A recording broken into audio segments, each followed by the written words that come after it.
औरत दा माना पर्दा है, कुरान गवाही दे रहा है। औरत नूं रखो पर्दे च, इस्लाम दुहाई दे रहा है। जिसे अंदर वड़ के बहना सी रोज जियो ते आ रही है। जिसे अंदर वड़ के बहना सी पेचा खूब लगा रही है। जिसे अंदर वड़ के बहना सी गुड्डी खूब उड़ा रही है। जिसे अंदर वड़ के बहना सी छत ते डांस दिखा रही है। जिसे अंदर वड़ के बहना सी फैशन शो चला रही है। जिसे अंदर वड़ के बहना सी सूबा खूब चला रही है। जिसे अंदर वड़ के बहना सी वोट मंगण नूं जा रही है। जिसे अंदर वड़ के बहना सी फैशन शो चला रही है। जिसे अंदर वड़ के बहना सी जींदियां पैंटा पा रही है।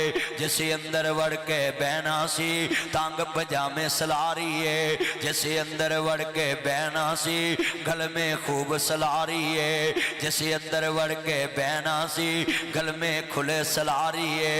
जिसे अंदर वड़ के बहना सी बंदियां नाल सड़क ते आ रही है। जिसे अंदर वड़ के बहना सी ब्यूटी पार्लर चला रही है। जिसे अंदर वड़ के बहना सी गलियां बाजार घुमा रही है। जिसे अंदर वड़ के बहना सी मैराथन रेस करा रही है। जिसे अंदर वड़ के बहना सी मेहंदी खूब रचा रही है। जिसे अंदर वड़ के बहना सी फैशनी वाल कटा रही है। जिसे अंदर वड़ के बहना सी वैलेंटाइन डे मना रही है। जिसे अंदर वड़ के बहना सी बेहयाई चला रही है।